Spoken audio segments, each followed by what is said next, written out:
Yeah, that's one of the things that, And I think that's a powerful story here. Unless I guess your name is Daly or something. Hello, it's Tri-City Sports Now. And that was Steve Osanami talking about just how amazing it was that the people on board Dale Earnhardt Jr.'s plane, his daughter, his wife, the two pilots, and I certainly hope his dog as well, survived the horrific crash there at the Elizabethton airport yesterday afternoon.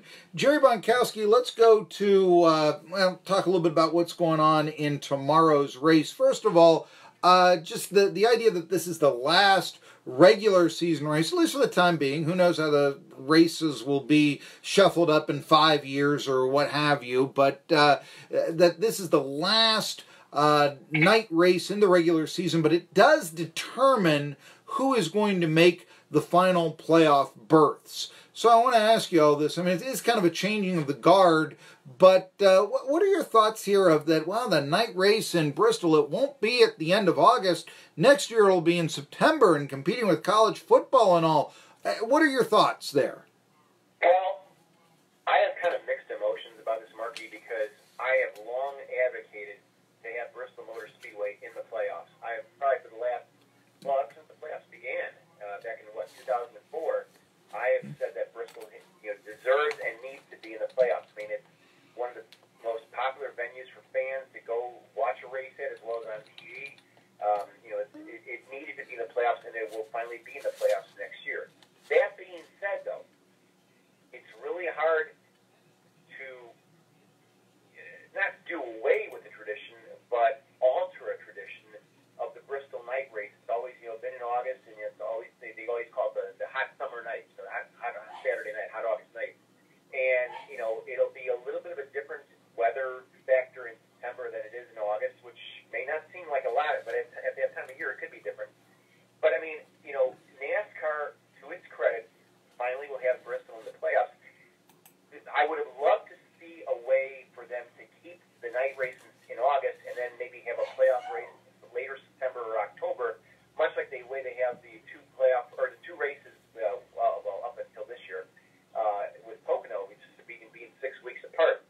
But then you start thinking about it. Well, then what does that do with the spring race at Bristol? You have to take that one and move that back to a different part of the schedule. So that probably wouldn't work. So I think that yes, we're kind of losing a tradition, but we'll start a new tradition next year. And I think that once Bristol is in the playoffs starting next year, it'll stay there forever. I'm totally convinced that it'll become one of the marquee races of the playoffs, and I think that it's long overdue, and kudos to NASCAR to finally getting Bristol into the playoffs, and I think it's going to definitely help the sport, and the fans are definitely responding in kind. I've always wondered if maybe the popularity of the track was why it was not originally included in the playoffs. I mean, the idea, Bristol doesn't need a playoff race to draw. Times they are changing, however, and I always thought originally that was kind of the reason why, but this is kind of a playoff race. I mean, it's sort of like the excitement of, I don't know, week 16 of the football season when everybody's trying to make that final wild card, and who knows, maybe there'll be the two teams. This has happened before, where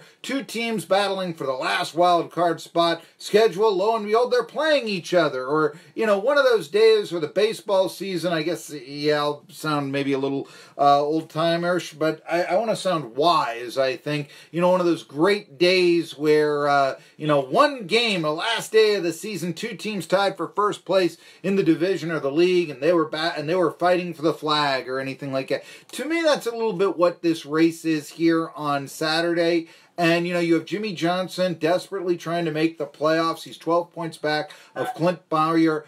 Between him and Bauer is Daniel Suarez. I'm not sure Ryan Newman at 15th is 100% sure of making the grade this year. But I think that just looking at the standings, the top 14 drivers, I mean, you've got Eric Jones, 623 points. Ryan Newman is then in 15th with 569. It seems to me it's going to take a lot for Eric Jones not to make the playoff field.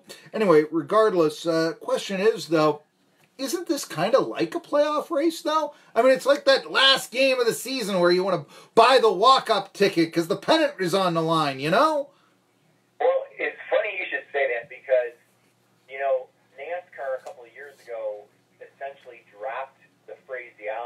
chase for the NASCAR Cup, and now it's just been known as the playoffs. But before that, when we did have the chase, we always had the race to the chase too as well. That's where Bristol came in handy because it was 3-4 races before the end of the regular season, so it became a very pivotal race for guys who wanted to make the or to qualify for the playoffs. They had they had to get through Bristol to see if they could make the playoffs or not. So, in a sense, that's what this is. It definitely has a playoff atmosphere tomorrow night. It will have a playoff atmosphere, and there's a lot on the line because we have next week off, then we go to Darlington, and then we've got the final race of the season in Indianapolis, regular season, and then we go into the playoffs starting in Las Vegas. So there is a lot. If you don't do well this race, that leaves you only with Darlington, which is one of the most difficult tracks, if not the most difficult track on the circuit, and then Indianapolis, which is probably about as much of a wild card track as you would have at either Talladega or Daytona as well, too. So this is kind of, I don't want to go so far as saying this is a make or break race for the guys who are on the playoff bubble, either above or below the cut line, but it is the most important race for them right now because if they have a bad race, and I'm thinking about guys like a Jimmy Johnson or a Clint Boyer or something like that, it's going to be very, very difficult for them to come back at either Darlington or Indianapolis to qualify to make the playoffs.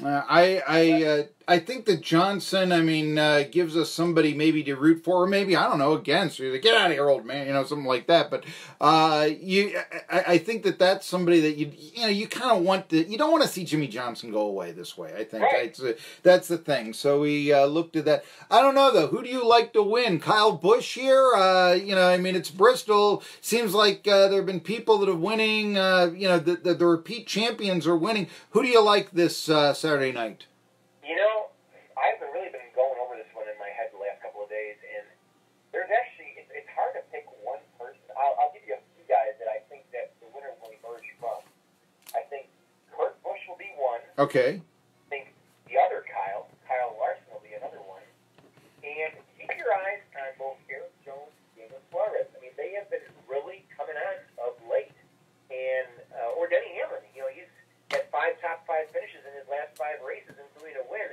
So I think of all those 5 guys, I think the winner's going to emerge from that. Sure, Kyle Busch has done very well at Bristol, but I just don't think he's just having kind of an unusual season for himself. He's kind of it's not a Kyle Busch season per se. He's right at the top of the standings and all that kind of stuff, but it doesn't seem to have the same oomph that he's had in the last the previous years where he's been a strong playoff or championship contender. So I think that of the 5 names I mentioned, the winner's going to emerge from those 5. Okay, now if it's Suarez, that would almost assuredly put him into the playoffs.